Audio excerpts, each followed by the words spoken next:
시청자 여러분 안녕하십니까? 용감한 토크쇼 직설 원일입니다. 오늘은 심판의 날이라고 해야겠습니다. 큰 재판 선고가 4건이나 있습니다. 다스는 누구 겁니까? 먼저 이명박 전 대통령 1심 선고일이고 김기춘 전 실장과 조윤선 전 장관의 1심 선고도 이어집니다. 그리고 한 명 더, 신동빈 롯데그룹 회장. 현재 구속 중인데 뇌물 혐의에 대한 선고가 재계의 초관심사입니다. 징역 총 33년을 받고 있는 박근혜 전 대통령에 대한 2심 첫 재판도 시작되는 날이기도 합니다. 온 나라의 질서를 흔들고 완전히 다른 세상을 가져온 국정농단 사건. 그 심판의 날을 오늘 용감한 토크쇼 직설이 정리하고 분석하겠습니다.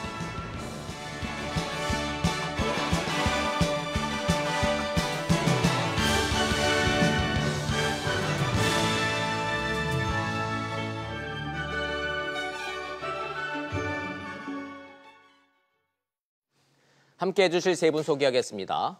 먼저 김우석 미래전략개발연구소 부소장님, 장혜찬 시사평론가님, 그리고 김남국 변호사님 나오셨습니다. 어서 오십시오. 안녕하세요. 안녕하세요. MB 이명박 전 대통령 1심 선고일입니다. 오후 2시 TV 생중계될 예정인데 피고인 이명박 전 대통령은 나오지 않겠다. 이렇게 재판부에 통보를 했습니다. 먼저 서울중앙지법 상황 보시고 시작하겠습니다. 이명박 전 대통령의 1심 선고 공판이 오늘 낮 2시에 열립니다. 이 전 대통령은 다스 자금 횡령과 조세 포탈, 삼성에서 다스 소송비를 대납받은 혐의, 국정원 특수활동비 불법 수수 등 16개 혐의로 기소됐습니다. 핵심은 다스의 실소유주가 이 전 대통령이 맞냐는 겁니다. 검찰은 김성우 전 다스 사장 등 관련자 진술 등을 토대로 다스의 실소유주는 이 전 대통령이라고 주장했습니다. 반면 이 전 대통령 측은 다스 지분을 가진 것이 전혀 없다며 다스는 형인 이상은 회장 소유라고 맞서왔습니다. 재판부가 다스의 실소유주가 이 전 대통령이라고 판단하면 다스 자금 횡령과 소송비 대납 혐의 등이 유죄로 인정돼 중형이 선고될 가능성이 높습니다. 앞서 검찰은 이 전 대통령이 권력을 사유화하고 대통령직을 이용해 반헌법적 행위를 했다며 징역 20년과 벌금 150억 원을 구형했습니다. 어제 이 전 대통령 측은 재판부에 불출석 사유서를 제출했습니다.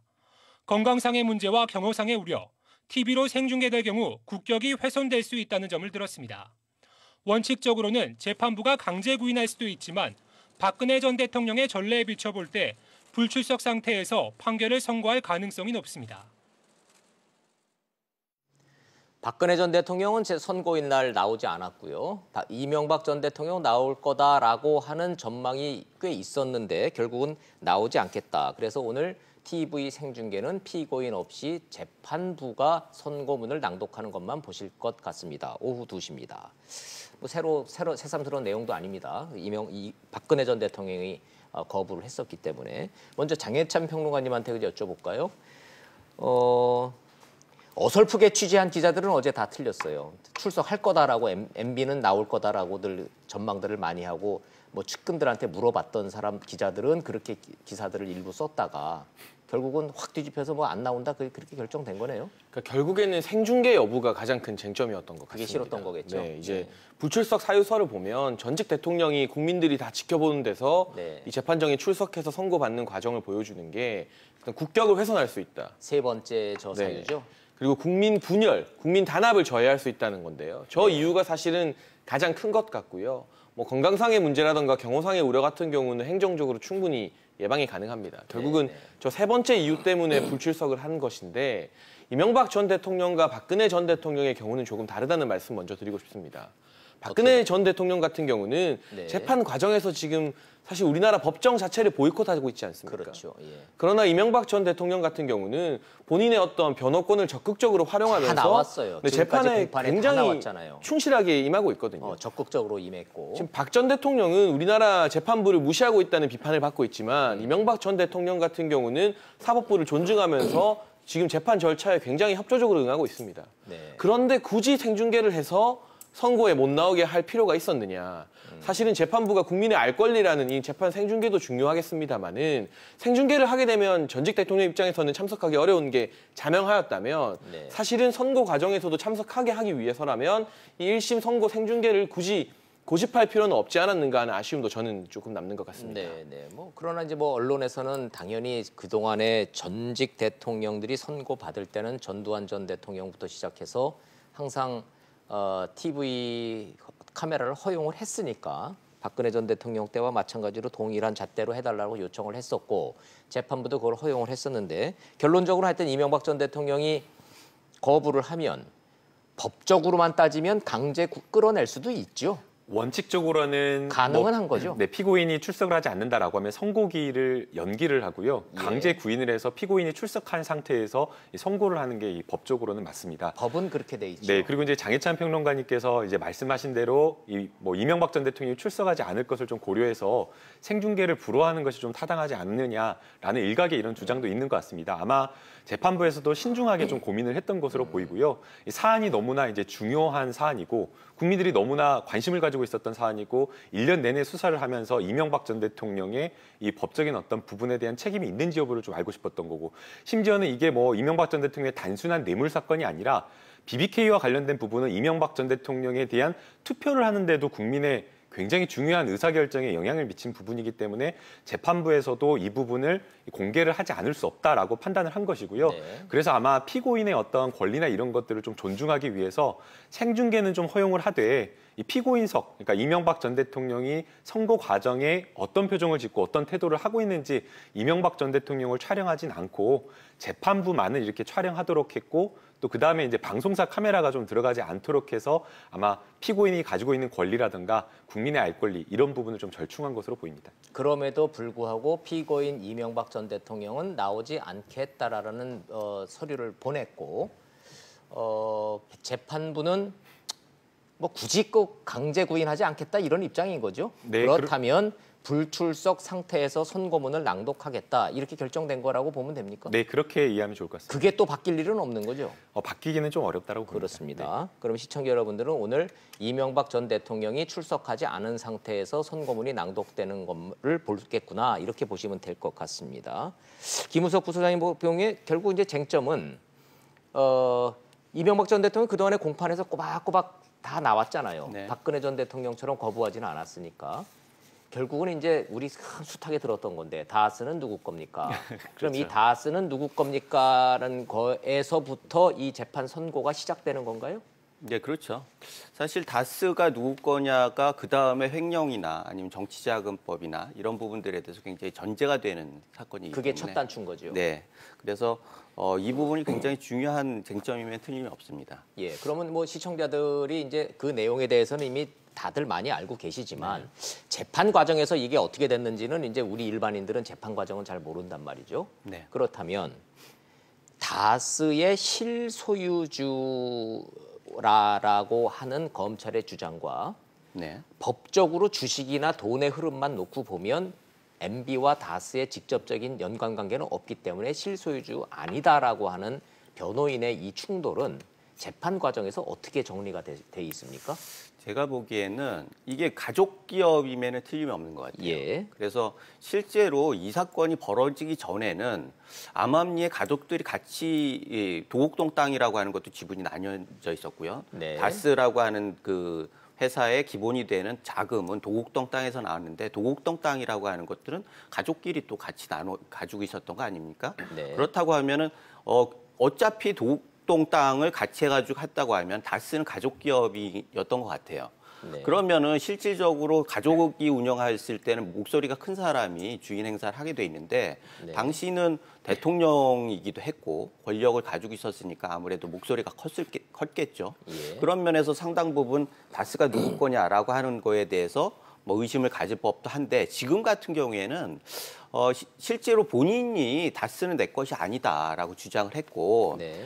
게다가 그 형님이 실질적으로 그 MB 측근인 사장도 경질을 하는 그런 과정을 보임으로써 결국은 그 다음에는 가족 기업에서 MB를 좀 배제하는 그런 식으로 갔기 때문에 이 자체가 과연 얼마나 실익이 있을 것인가. 사실은 이거를 다시 돌려가지고 다스가 MB가 나중에 MB나 아니면은 이명박 전 대통령의 아들이 이걸 소유권을 주장하기에는 지금은 네. 너무 너무 나가버렸단 말이에요. 네. 그런 면에 있어서 실제로 이 과정 속에서 어떻게 보면 자연스럽게 소유권 문제는 정리가 됐다라고 생각이 되고 정리가 어떻게 됐다라는 말씀이십니까? 그러면 결국 지금까지 해놓은 얘기만 들어보면은 MB 게 아닌 것이 된 거죠. 아, 그렇게 정리가 돼 있습니까? 그렇죠. 그런데 제 변호인들이 그렇게 좀 주장을 하고 있다라는 그런 아니 거 주장을 주의 했고 말씀이죠? 그것이 국민들이 다 알고 있기 때문에 네. 이거를 다시 되돌리기는 너무나 힘들어졌다는 거죠. 그래서 그 이명박 전 대통령뿐만 아니라 아들이 또 주장을 하기에는 지금 너무 이게 국민들이 다 알고 있기 때문에 네. 이 부분에 대해서는 어떻게 보면은 조금 뒤늦은 판결이 아닌가라고 하는 생각이 들고 예. 그럼에도 불구하고 이걸 확실하게 한번 정리하는 거는 의미가 있습니다. 네네. 그런 면에서는 의미가 있지만 지금 이 상황 자체가 어떻게 보면은 오너십에 대한 그 문제이기도 하지만 지금 노조에서도 선처를 바란다 그거는 롯데 거기도 하지만 예. 지금 다스 부분에 같은 경우에는 다스 직원들이 굉장히 어려운 상황이에요. 지금 계속 회사가 굉장히 위태롭다고 하는 과정으로 가면서 네. 결국은 그런 상황에서 자구책을 어떻게 만들 것인가가 중요하고 그 과정에서 네. 사장의 진퇴 문제도 거론이 되는 거 아니겠어요? 예. 그런 면에서 어떻게든지 거기에 근무하는 직원들의 고용이나 이런 부분들을 봐서라도 이 부분에 대해서는 한번 정리를 하고 그것이 확실하게 결론이 돼야지 그다음에 다스 자체의 고용 노동자들도 상당 부분 안정감을 찾을 예. 수 있기 때문에 이 부분은 지금 오늘 판결에 의해서 일단은 상당 부분 가름이 될 거다 예. 이런 생각이 듭니다. 오늘 이제 그 10년 넘게 묵은 그 문제가 법적인 판단을 받는 겁니다. 김 변호사님, 먼저 네. 다스는 누구 겁니까라는 이 질문이 나온 게 2007년으로 거슬러 올라가니까 이게 11년 만에 법적 판단을 받는 거 아니겠습니까? 네, 사실 이제 당시에 이제 수사가 있을 때에는 제대로 수사가 되질 못했었죠. 네. 그래서 이번에 이제 이명박 전 대통령에 대한 철저한 수사가 이루어졌고, 예. 그래서 이제 수사 결과 사실상 이명박 전 대통령의 측근이라고 하는 사람들이 다스의 실소유주는 이명박 전 대통령이다 이렇게 이야기를 한 거고요. 잠깐만요. 네. 그래서 국민들이 어떻게 생각한다 진영 논리에 따라서 주의 주장은 빼고 네, 지금 우리가 법적으로만- 궁금한 거는 네. 법적으로 오늘 어떻게 선고가 날 거냐가 지금 궁금한 상황이니까 법조인이시니까 제가 이제 법적으로 좀 질문을 좀 드리면 네. 어찌됐든 MB 본인과 이 변호인단의 시종 일관 11년 동안의 주장은 주식이 한 주도 없다. 배당을 받은 흔적이 단 한 푼도 없다. 다스에서 돈 갖다 쓴 거 단 한 푼도 없다. 그 직접 증거는 없지 않느냐. 그런데 어떻게 내가 소유주냐라는 주장을 지금 이 순간에도 하고 있어요. 이 부분은 법적으로 어떻게 검찰이 공략을 해서 지금 그거를 공격을 하고 있는 상황인가요? 이제 쉽게 설명을 하면요, 바지 사장을 좀 생각을 하면 됩니다. 그러니까 불법적인 어떤 사업을 할 때에 대표자로 형식적인 대표자를 내세우고 뒤에 실질적으로 숨어 있는 이 바지 사장이 있습니다. 그럼 그 대표로 내세웠던 이상은 회장 친형이 법률적으로는 바지 사장이다 이렇게 검찰은 그렇게 볼 수가 있는 거죠. 그래서 그래서 이 일반적인 어떤 불법적인 사업을 할 때에 이 바지 사장과 그다음에 이제 실질적인 대표자가 어떤 경우에 처벌되는가를 보면 예. 실질적인 대표자가 이 회사에 대해서 정권을 가지고 있는지 여부를 함께 판단을 하는 겁니다. 그러면 대부분 이제 어떤 부분을 보고 판단을 하냐면 채용을 할 때 이 실질적인 대표자가 숨어가지고 이 채용 여부를 결정하거나 결정을 한다. 아니면 이제 면접을 볼 때 함께 하거나 또 경영과 관련된 내용을 보고를 받으면서 이 의사 결정에 영향을 미치거나 이런 부분을 보고 있는 거고요. 그렇다면 주식을 한 주도 가지고 있지 않다라는 MB가 사장을 고용하고 임원들을 고용을 할 때 실질적으로 결정권을 행사했다라는 증거를 제시가 돼 있나요? 네, 맞습니다. 의사결정과 관련된 부분에 있어서 이명박 전 대통령이 굉장히 직접적으로 관여했다라고 그렇게 보고 있는 거고요. 네. 심지어 그 다스에 근무를 한 사람들 대부분 10년 이상 이명박 전 대통령의 최측근이어서 김성훈 사장 같은 경우에도 네. 마찬가지로 이명박 전 대통령이 실소유주다라고 이렇게 이야기를 하고 있는 거 보면 있다. 그 회사의 전반적인 어떤 권한이나 이런 부분에 있어서 이명박 전 대통령이 맞다라고 보는 거고요. 네. 단적인 예로 이명박 전 대통령이 청와대에 가 있는 동안에도 이 다스의 경영진이 청와대로 들어가서 보고를 했다는 겁니다. 네. 이 다스의 어떤 경영이라든가 이런 어떤 전반적인 업무와 관련된 보고를 했는데 이것도 그냥 서면 보고가 아니라 직접 들어가서 대면 보고를 했는데 아니 일개 중소기업이 도대체 어떤 이유로 이명박 전 대통령이 보고를 하겠습니까? 이건 이명박 납득을 전 할 수가 없는 대통령의 거죠. 피고인의 주장대로 이게 내게 아니고 형 회사라면 그 직원이 청와대에 들어가서 다스와 관련된 보고를 할 이유가 없다. 이런 논리군요. 전혀 없다라고 얘기를 하는 거죠. 물론 이 부분과 관련해서 이명박 전 대통령의 변호인 측에서는 이명박 전 대통령이 굉장히 성공적인 어떤 비즈니스맨이기 때문에 네. 그런 어떤 경영 컨설팅을 받기 위해서 보고를 했다라고 하는데 너무나 좀 약간 궁색한 좀 변명 같은 거죠. 그럼 변호사로서 봤을 때 그 1년에 30분 만난 걸 가지고 실소유주라는 증거로 제시를 한다라는 거는 무리하다라고 하는 피고인의 주장은 법적으로는 논리력이 떨어진다 이렇게 보시는군요. 그렇죠. 네, 뭐 법조인으로서가 아니라 그냥 일반 상식으로 비춰봐도 봐도. 그렇다는 거고요. 그것뿐만 아니라 뭐 채용을 하거나 아니면은 뭐 아들 김시영 씨의 뭐 승진이나 이런 것과 관련해서 모든 어떤 여러 부분에 있어서 이명박 전 대통령이 직간접적으로 영향력을 미친 것 아니냐라고 보고 있는 거고요. 네. 또 이제 무엇보다 중요한 게 이제 회사라고 하면은 인사권과 관련된 부분도 중요하지만 네. 또 거기에 더해서 회사의 어떤 자금과 관련된 부분에 있어서도 굉장히 중요한 부분인데 이런 부분에 있어서도 이명박 전 대통령이 의사결정을 하는 데에 전부 다 재가를 받았다라고 이렇게 보고 있는 것입니다. 알겠습니다. 지금 몇 시간 뒤로 다가온 다스 실소유 여부가 이 재판에 얼마나 중요한 쟁점인가를 지금 시청자 여러분들한테 정리해서 드리고 있습니다. 장혜찬 평론가님, 그렇다면 그 이야기는 실소유자로서 실권을 행사했다라는 부분하고 실질적으로 내가 소유한 거는 아니다라고 하는 이 법적 충돌 부분은 재판부에서 쟁점이 될 수 있는 재판을 앞두고 쟁점이 돼 왔습니까? 아니면 검찰 주장이 지금까지 거의 먹혀왔던 그런 측면이 있습니까? 지금 이제 첫 번째 선고를 앞두고 있기 때문에요. 네. 법원에서 이 부분을 어떻게 판단할지는 좀 지켜봐야 될 것 같습니다. 네. 저 같은 경우도 다스 이 사건이 시작된 이후로 계속해서 우리가 참 지겹도록 다스를 다루고 추적하고 심지어는 그 도곡동 땅의 매각 자금을 그렇죠. 누가 어느 지분으로 나눠 가졌는지까지도 이 직설에서도 많이 다뤘었는데 네. 사실 이 김우석 소장님 말씀하신 것처럼 다스가 어떤 가족 기업의 형태로 경영이 되었고 네. 그 설립하는 과정에서 이명박 전 대통령이 관여했던 것은 분명해 보입니다.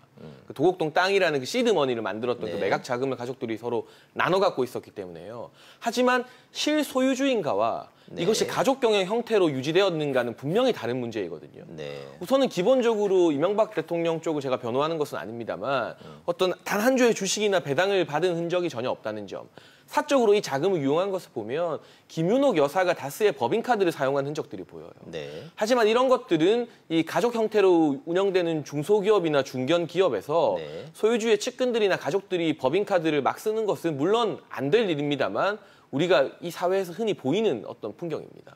말씀인 즉슨 이것이 실소유주로 법적 판단이 안 나고 가족 경영 형태였다라고 재판부가 만약에 판단한다면 그렇다면 지금 이명박 전 대통령에게 검찰이 구형한 형량이나 어떤 벌금 추징금의 액수가 상당 부분 이제 깎일 가능성도 저는 없지 않다고 보는 거고요. 아하, 그럴 물론 가능성도 배제할 수 없다. 네, 이명박 전 대통령이 대통령 재임 기간에 본인의 어떤 권력을 이용해서 다스의 여러 가지 현안들을 해결해 준 것. 이것은 예. 설령 본인이 다스 설립에 관여했고 자기 친형의 회사를 하더라도 대단히 부적절한 행위였다고 보여집니다. 저는. 그런 부분에 대해서는 법적인 책임을 피할 수 없겠지만 현재 드러난 또 검찰이 관련인 진술을 어떤 증거로 삼고 있는데 이 측근들의 진술 같은 경우도 지금 이명박 전 대통령이 얼마 전에 언론에 유포한 것들을 보면 배포했잖아요. 자료를, 네. 해명 자료를. 측근들도 나름대로 본인들이 살기 위해서 또 본인들에게 적용된 여러 가지 혐의들을 해소하기 위해서 이명박 전 대통령과 대립각을 세우고 있다. 이런 식의 해명 자료를 내어놓았어요. 네. 그래서 현재 드러난 증거만 가지고 이 부분을 완벽한 이명박 전 대통령의 실소유라고 판단하기에는 조금은 무리가 있지 않은가. 법적인 책임이 있는 거와는 별개로요. 이 소유주라는 단어는 그만큼 무거운 단어이기 때문에 네. 그 부분에 대한 재판부의 판결이 저도 참 많이 궁금합니다. 예, 막연하게 뭐 이런 거 아니야라고 지금 저희가 무작스럽게 할 수가 없기 때문에 1심 쟁점을 표로 좀 정리를 좀 해봤습니다. 글자가 좀 작습니다만은 시청자 여러분도 한번 좀 잘 들여다보시면 맨 위에 다스 실소유주 문제를 적어놓은 이유가 저 1번 저 법적 고리가 만약에 무너지면 그 뒤에 있는 횡령, 직권남용, 뇌물 이런 게 다 검찰의 기소 내용이 무너지는 겁니다. 그래서 일각에서는 뭐 아니면 도다 이런 전망도 좀 나오고 있는데 김우석 부소장님 보시기에는 지금 구형은 20년에 벌금 150억쯤 나왔잖아요. 추징금 111억 원. 지금 이명박 전 대통령 주장인즉슨 갖고 있는 거는 논현동 집 한 채다. 그게 전부 다 이렇게 얘기하고 있죠. 그렇죠. 예, 전두환 전 대통령이 가진 거는 29만 원뿐이라고 하는 거랑 마찬가지 얘기라고 하는 얘기도 있는데, 이게 전망이 뭐 법적인 전망을 하기는 좀 불가능합니다만은 네. 논리 싸움만 놓고 봤을 때는 김우석 부소장님은 어떻게 전망하세요? 제가 어제 그 MB 측근들하고 통화를 좀 해봤습니다. 네. 그런데 굉장히 말을 아끼더라고요. 그러면서 20년 구형을 했는데 10년에서 15년 정도 나오지 않겠느냐라고 네. 얘기를 하는데 구체적으로 어떤 혐의에 대해서 얘기를 안 하더라고요. 아하, 그거는 그렇군요. 결국은 저게 굉장히 정치적인 판단이 개입이 되는 부분이기 때문에 네. 이게 법적으로 이렇게 좀 적용을 해가지고 논리적으로나 법적으로나 접근하기에는 이 사안 자체가 사실 굉장히 어려운 상황이고 예. 사실 이게 경계가 애매해요. 합리적인 그 의혹은 들고 추측도 있지만 형사 재판이라고 하는 건 확실하게 증거주의라고 하는 게 필요하지 않습니까? 네. 그런데 이 증거를 어느 정도 인정할 것인가는 전적으로 판사들의 몫이란 말이죠. 네. 그런 면에 있어서 이 부분에 대해서는 예측하기가 굉장히 어려운 거고 지금 말씀하신 대로 다스 소유주의 문제 이 부분에 대해서는 이게 전제라고 하셨는데 이 부분에 대해서도 여러 가지 예측들이 있어요. 그런데 저는 이 부분 중에서도 특히 다스 미국 소송비가 늘 삼성이 대납했다라는 것. 네. 이 부분은 정말 이해가 안 되는 뭐 설명은 계속 나오지만 네. 사실 그 설명이 논리적으로나 법적으로나 확실하게 해명이 될 수 있을지라고 하는 부분들에 대해서는 의구심이 있어요. 네. 그런 면에 있어서 다른 부분들은 뭐 다 여러 가지 해석이 있지만 결국 소송비 대납 부분은 법적으로 좀 피해 나가긴 좀 어려운 거 아닌가. 이런 그러나 그 부분은 이학수 전 부회장, 삼성 부회장이 자술서를 뭐 검찰에 제출해서 우리가 대납해 준 거다라고 얘기를 했기 때문에 아니, 그렇죠. 그것을 포함해서 김백준, 이학수, 이팔성 이른바 MB 측근들이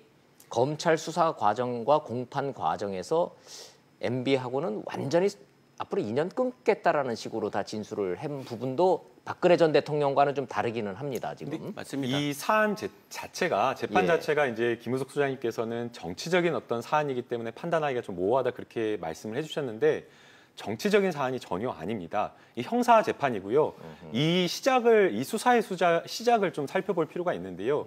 뭐 적폐청산과 관련된 부분에서 이 수사가 시작된 게 아니고요. 이 특활비와 논란이 있어가지고 사실상 이 전 원세훈 국정원장을 수사를 하다가 원세훈 국정원장이 본인이 진술을 해서 이 수사가 시작을 하게 된 겁니다. 그러다가 이제 압수수색을 하면서 이명박 전 대통령의 실소유주 논란과 비리가 다 이렇게 드러난 것이기 때문에 이 부분에 대해서 어떤 정치적인 어떤 평가라든가 이렇게 이야기를 해서 사건 자체를 모호하게 흐리는 거는 좀 맞지가 않다라고 보이고요. 국민적으로 보더라도 이 부분에 대해서 많은 국민들이 이명박 전 대통령이 뭐 3월에 그랬었죠. 이것은 뭐 정치적인 어떤 탄압이다라고 이야기를 하면서 굉장히 울분을 토했었는데 그 당시에 공감을 하지 못한다라는 국민이 80% 이상이었습니다.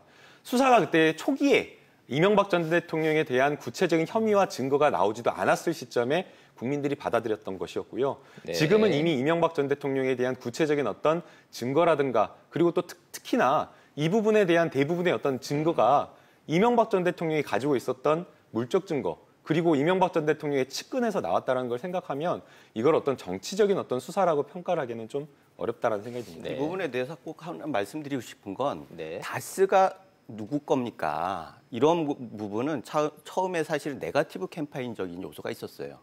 그래서 그것들이 정치쟁점으로 돼가지고 그것이 원세훈 원장 건도 되고 이게 확장이 되면서 결국은 탄핵 사태가 있으면서 그 전에 대통령한테 이렇게 확대되는 이 네. 양상을 보면은 이거는 아주 정치적인 사건이죠. 그런 면에서 제가 정치적인 사건이라고 말씀드리는 거고 법적인 부분에 대해서도 그렇다고 하면 법적으로 확실하게 증거가 있어야 하는데 네. 지금 이건 논란이 계속되고 있잖아요. 그러면 검찰에서 확실하게 스모킹 건을 확보하지 못하면서 계속 무슨 추측과 이런 부분들에 대해서 얘기를 하면서 이거를 판사에게 좀 제대로 봐달라라고 네. 하는 쪽으로 가는 이런 것들이 정치적인 사건이라는 거죠. 구체적으로 그래서 어떤 점이 그런 점인지 여쭙고 싶은데요. 아니, 네. 모호한 게 뭔데 검찰에서 어떤 모호한 증거를 제출하면서 법원에 판단을 하려고 했는지 그러니까 예를 들자면 보세요. 그 부분에 대한 걸 잠깐만요. 말씀해 주시면 아니요. 좋을 것 같습니다. 변호사하고 제가 법적하고 따지고 아니, 싶은 그러니까, 마음은 전혀 없고. 예, 법적으로 따지는 아니, 건 제가 아니고요. 네. 말씀드리고 싶은 거는 김 변호사님이 아까 상식의 그 입장에서도 이거는 적용이 안 된다라고 말씀을 하셨기 때문에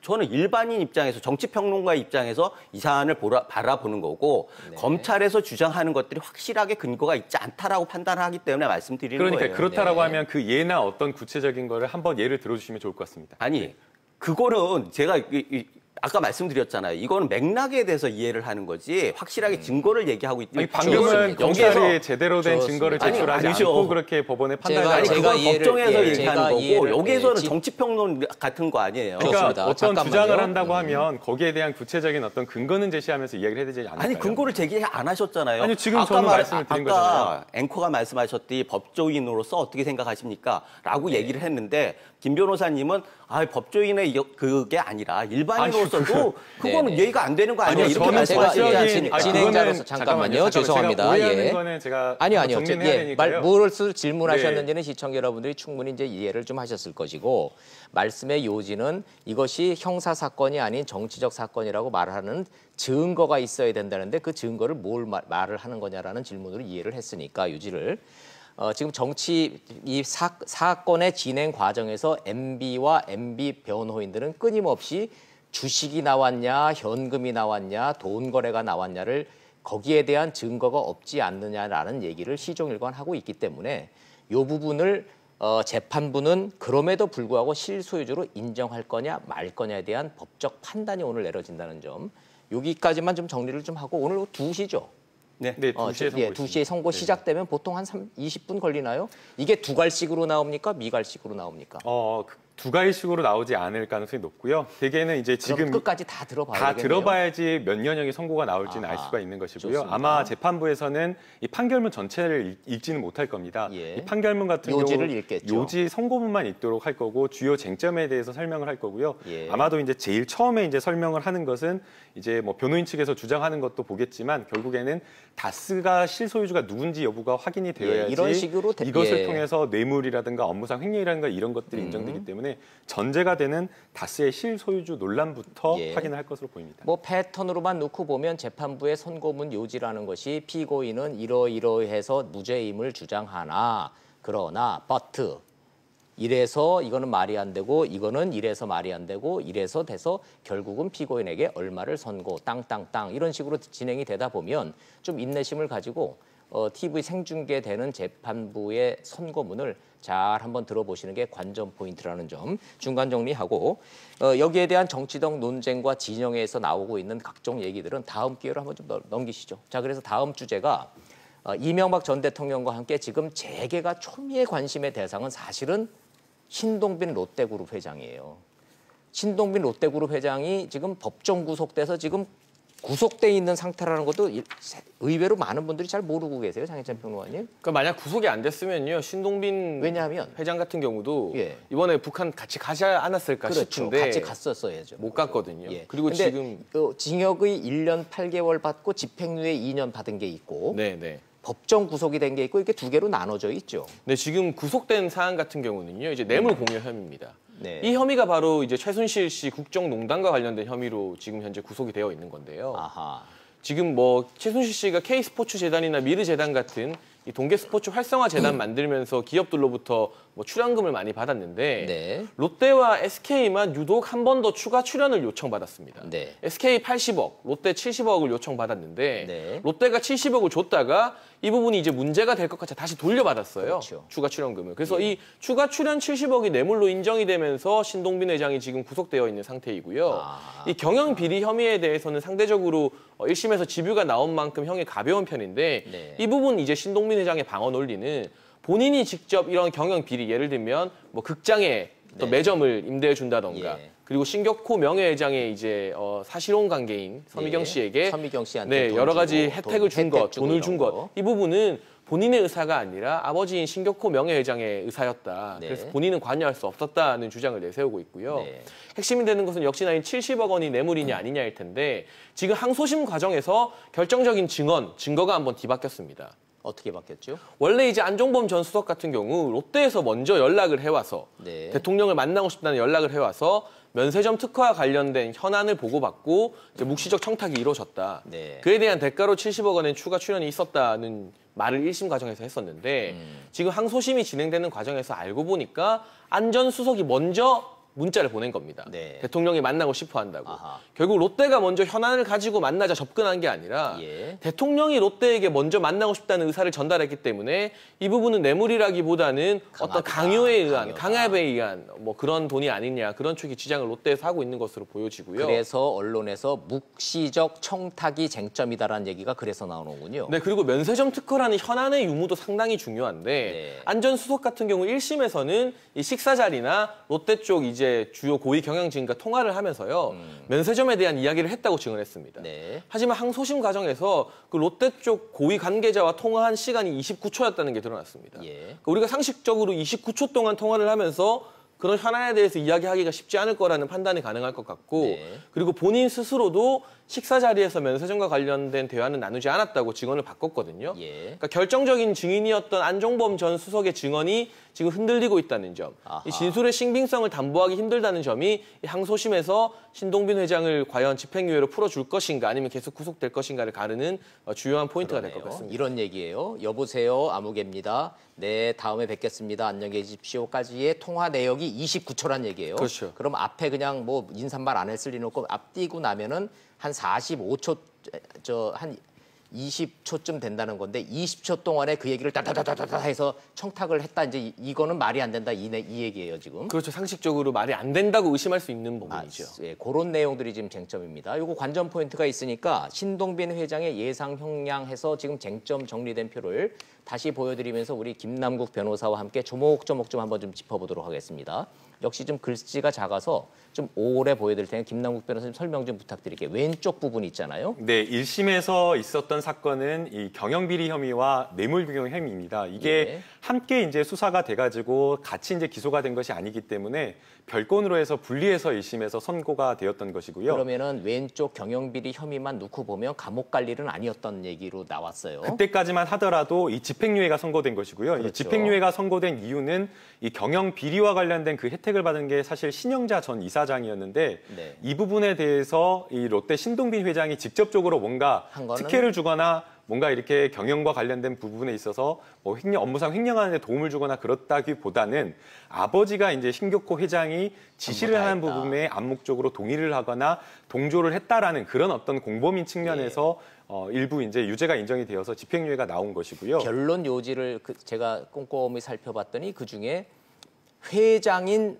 본인, 신동빈 본인의 월급도 명예회장인 신격호 아버지가 다 할 정도로 모든 것을 전권을 가지고 신격호 있었다. 회장이 전권을 가지고 했지 내가 한 게 없다. 그런데 이런 경영상의 특혜를 내가 해줬을 리가 없다라는 그 논리가 어느 정도 먹힌 측면이 있죠. 네, 그래서 실제 만약에 이 부분에 대해서 적극적으로 가담했다라고 한다면 이 집행유예가 나오기가 어려웠을 겁니다. 그런데 네. 이 동기 부분을 보더라도 신동빈 회장이 적극적으로 뭐 신영자 전 이사장을 챙겨야 될 어떤 이유가 이유도 없었고 없고. 오히려 신격호 회장이 이 딸에 대해서 조금 이제 측은지심을 가졌던 것 애착을 아니냐, 갖고 있었으니까. 애착을 가졌던 것 아니냐라는 이런 부분이 재판부에는 조금 더 설득력 있게 받아들였던 것으로 보이고요. 네, 근데 정작 증인으로 나온 신격호 명예회장님은 이미 치매가 너무 진행이 돼서 도저히 재판이 불가능한 상황이었고. 네, 구체적인 진술을 할 수 있었던 상황은 아니었죠. 예, 그러니까 집행유예 나온 거는 롯데 입장에서는 그래서 한숨을 돌렸는데 문제는 이 오른쪽에 있었던 그 이 묵시적 청탁에 의한 뇌물 혐의. 이것 때문에 예상치 못하게 덜커덕 법정 구속이 돼버린 거예요. 네, 사실상 이 부분은 무죄가 나오기가 지금 현재 어려운 상황으로 보이는데요. 아, 그렇게 보시는군요. 네, 이 뇌물 공여, 법정으로서는. 예, 뇌물 공여와 관련해서 이게 제3자 뇌물 공여죄이기 때문에 네. 부정한 청탁이라는 게 요건이 하나가 들어갑니다. 네. 여기서 이제 롯데 같은 경우에는 이 면세점과 관련된 경영 현안을 이 청와대 박근혜 전 대통령에 부탁했다라는 건데요. 1심은 부탁한 거 맞잖아. 이렇게 네, 판결한 그렇게 거예요. 본 겁니다. 예. 이제 사실은 뭐 SK라던가 삼성 같은 경우에는 인정이 좀 안 됐는데 네. 이 롯데만 인정된 이유가 좀 있었습니다. 이 추징금 이제 뭐 70억 원 정도 이렇게 K스포츠 재단에 출연한 그 경위를 보게 되면 이제 장해찬 평론가님 같은 경우에는 먼저 이제 청와대에서 연락을 했고 현안을 좀 전달하기에는 좀 부족한 것 아니냐라고 이렇게 이야기를 했지만 사실 이제 검찰에 제출된 증거나 이런 것들을 보게 되면 박근혜 전 대통령이 가지고 갔던 여러 가지 현안 자료라든지 통화 내역이 29초만 있었던 것이 아니고 네. 다른 통화 자료가 훨씬 더 많았습니다. 네. 그리고 이제 70억 원을 제출하게 된 경위 자체도 이미 출연을 했는데 정말 형편없는 K스포츠 재단에 정말 말도 안 되는 이 경영과 관련된 부분, 이 기획서 하나만을 보고 갑작스럽게 70억 원을 추가하게 되었고 네. 또 돌려준 그 과정을 보게 되면 롯데가 압수수색을 한 다음에 하기 직전에 이제 아주 전격적으로 70억 원을 돌려주게 된 이런 어떤 비정상적인 어떤 그런 부분을 보고 재판부에서는 유죄라고 본 것이고요. 잠깐만요. 그 대목에서 지금 국민들이 기억하고 있는 에피소드가 하나 있는데 다른 기업과 마찬가지로 롯데 신동빈 회장도 70억 원을 K스포츠에 내요, 그 당시에. 그런데 그 롯데 수사가 검찰에서 진행되고 있는 거를 안 우병우 당시 민정수석이 야, 이거 문제가 있어서 지금 수사하고 있는 대로부터 지금 돈을 받으면 어떡하냐, 이거 돌려줘라. 그런 지시를 해서 그게 돌려준 과정으로 지금 국민들이 기억하고 있는데 네. 자, 그 부분에 대해서 그 70억 원의 성격은 신동빈 회장은 시종일관 아니 박 대통령이 달라는데 어떻게 안 줍니까? 달라니까 준 거죠. 이렇게 주장하고 있단 말이죠. 이게 어떻게 뇌물입니까? 그리고 이재용 부회장은 이거 뇌물 아니고 상당 부분 강요에 의한 뜯김 이렇게 지금 재판부가 봐서 이게 좀 정리가 좀 돼야 되는데 법적으로 네, 이게 그 혼선이 좀 있습니다. 대법원에서는 광요죄의 피해자가 과연 네. 뇌물죄가 성립될 수가 있느냐라는 부분에 대해서 이미 법리적으로 한번 판단을 한 바가 있는데요. 네. 그러니까 공무원이 본인의 직위를 가지고 이 권한을 가지고 기업인이나 어떤 뇌물을 받아야 될 사람에게 돈을 달라라고 이렇게 강요를 했을 때 이 예. 사람은 강요죄의 피해자가 될 수가 있지만 그 돈을 줬을 때 그 심정이라고 하는 것은 내가 원해서 직접적으로 주진 않지만 그래도 내가 돈을 준다라고 한다면 기왕에 돈을 준다라고 한다면 나의 어떤 원하는 것도 이번에 함께 해결해야겠다라는 이런 마음을 가질 수가 있다는 겁니다. 묵시적 청탁의 관계가 대법원에서는 인정이 되고 인정이 있군요. 된다라는 겁니다. 아하, 그러니까 대법원은 또 강요죄의 그렇게 피해자가 된다고 판례를 하더라도 그렇다고 말씀하시는 네, 거죠? 강요죄가 판례가? 피해자가 된다고 하더라도 이 뇌물죄가 성립되지 않는다는 건 아니고요. 네. 양립이 가능하다라고 이미 법원에서 판단을 한 것이고요.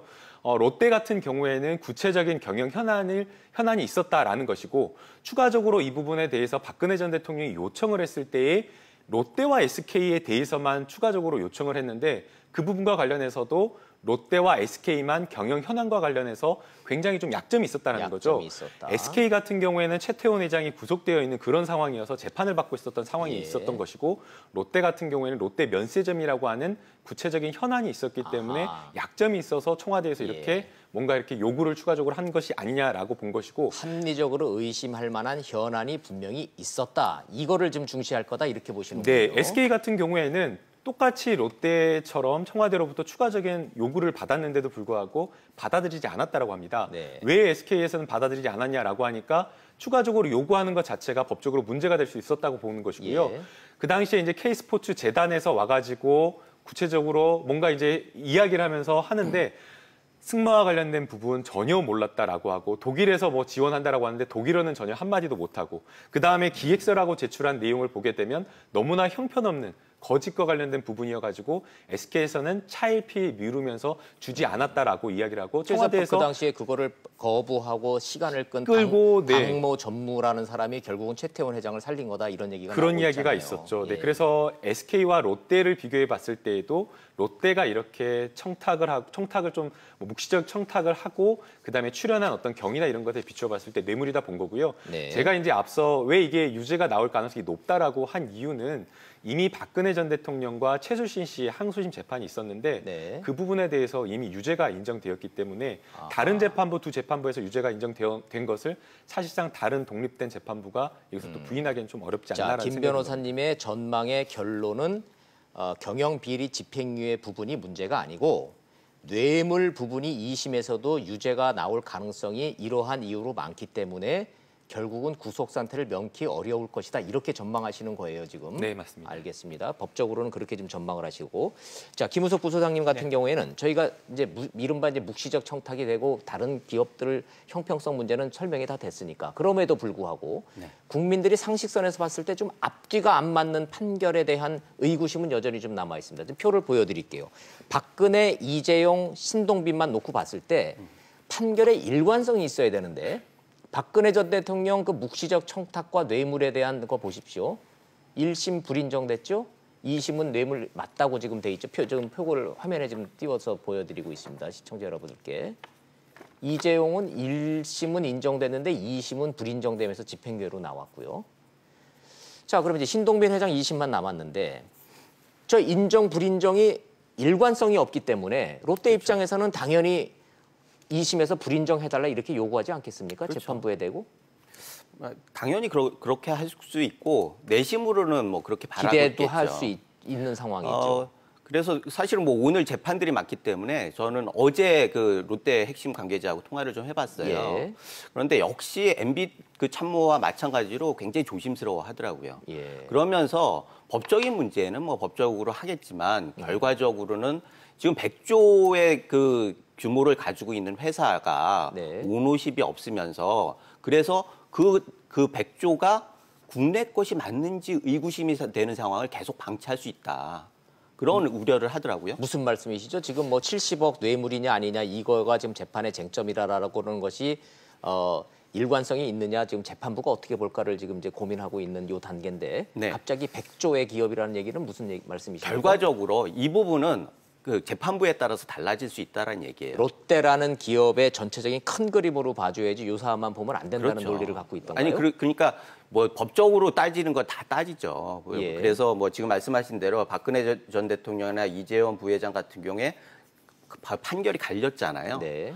그런데 이번에도 그것이 갈릴 가능성이 있는데 예. 그거를 관철시키기 위해서 법적인 논란도 필요하지만 결과적으로 기업이 국가에서 어떤 위치를 차지하느냐가 굉장히 중요한 요소이기 때문에 그럼 롯데라는 그것들을 기업의 고려해줬으면 국가 좋겠다. 경제 기여도를 좀 감안을 해서 신동빈 회장에 대해서 선처를 내심 바라고 있다 이런 분위기인가요? 선처뿐만 아니라 객관적으로 좀 봐달라는 거예요. 결과적으로는 이게 묵시적 청탁이라고 하는 것도 사실 강요죄냐 묵시적 청탁이냐 지금 김 변호사님 같은 경우에 양립할 수 있다라고 하시지만 일반적으로는 달라고 하는데 그걸 안 줄 수 있느냐라고 하는 얘기가 예. 있고 또 하나는 지난번에 동계 올림픽 같은 경우에도 많은 기업들이 또 도네이션을 하지 않았습니까? 네. 그러면은 현안이 없는데 그렇게 기업에서 돈을 냈겠느냐? 현안이 다 있단 말이죠. 지금 경제가 굉장히 어렵고 이런 예. 상황에서 그런 면에서 봤을 때 모든 기업이 어떤 상황에서도 현안은 있어요. 네. 그런데 그것이 한 반은 뭐 국가에 대한 책임도 있겠지만 반은 현안에 대해서 잘 봐달라고 하는 이건 다 혼재 있는 거거든요. 아하. 그런 상황에서 판결을 할 때도 지금 이게 그 사법부 이 신뢰와 굉장히 관련이 돼 있는데 사법부가 계속 이렇게 냉탕운탕을 왔다 갔다 하고 있으니까 많은 사람들이 그렇다고 하면 이 기준을 법적으로만 따질 게 아니라 법적으로도 물론 논쟁이 되겠지만 결과적으로 국가 경제 차원에서 논의를 해야 한다라고 하는 얘기를 하고 있는 거고 실제로 지금 어제 뭐 문재인 대통령이 실제로 그 일자리는 민간이 뭐 해야 한다라고 강조를 하시지 않았습니까? 그런데 반도체 같은 경우에는 지금 우리 수출의 상당 부분을 반도체가 차지하고 있는데 네. 반도체는 고용 효과가 굉장히 낮은 예. 기업이에요. 그런데 롯데 같은 경우에는 서비스 산업이 위주가 되기 때문에 고용이 굉장히 많단 말이죠. 네, 네. 그런데 올해는 오너십이 없는 상황에서 투자도 줄었죠. 게다가 고용도 20%밖에 못했죠. 예. 이렇게 되는 과정에서 만약에 다시 오너십이 공백이 됐다라고 하면은 이 기업이 결국 일본에 있는 지주회사에서 이 신동빈 회장을 계속 기다려줄 수 있겠느냐라고 네. 하는 얘기를 하고 싶은 거예요. 예, 무슨 말씀인지 뭐 시청자 여러분들도 이해를 못할 바는 아니겠습니다만은 지금 이 마당에 롯데라는 그룹이 차지하는 경제 기여도와 일자리, 투자 이런 것까지 종합적으로 감안을 해서 재판부가 이걸 유무죄를 과연 고민을 할까요라는 의구심은 좀 들고 그래서 그게 과연 면죄부의 대상이 될까? 요 얘기는 김우석 부소장님이 말씀은 조심스럽게 하셨지만 우리 재계가 그런 목소리를 내고 그런 논리가 잠재돼 있는 거는 사실은 사실이에요. 그렇죠. 있습니다. 그런 목소리가. 그래서 조심스럽지만 요 얘기 한 번만 좀 더 들어가서 의견을 좀 나눠보죠. 장혜찬 평론가님은 어떻게 생각하세요? 객관적으로 재벌 총수에 대한 면죄부를 그런 이유로 줘서는 안 된다는 국민적 요구는 분명히 있었습니다만은 현실적으로 또 무시할 수만도 없는 문제이기는 한데 재판부가 이거 고려할까요?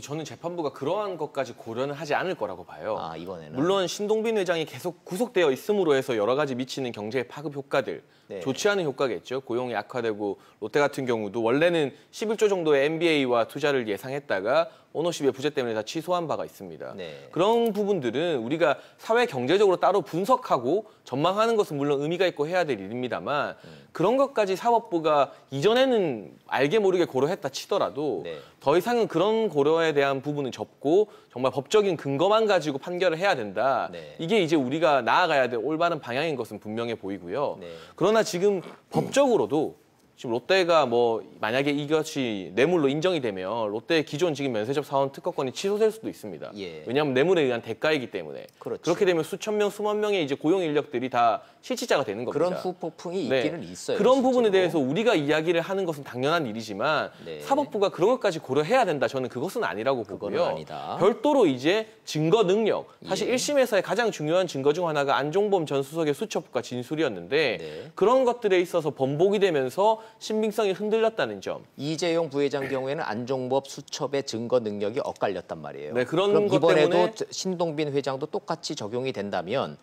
법적인 다툼의 여지는 지금 있다 그 말씀이신가요? 네, 그래서 법적으로 이재용 부회장 1심과 2심에서의 어떤 인정된 증거가 달랐던 것처럼 예. 신동빈 회장 같은 경우도 1심과 2심에서의 이런 증거들이 다르게 재판부에서 받아들여질 여지는 있지 않나. 여지는 있다. 그런 부분은 순수하게 정말 법적인 기준만 가지고 판단해야지 아하. 그 안에 있어서 면세점이 취소되면 수많은 실직자가 양산되겠죠. 그러나 그런 것까지 법원이 고려해서 좀 더 유리한 판결을 내리고 또 불리한 판결을 내리는 것은 저는 맞지 않다고 그거는 봅니다. 아닐 것이다는 거.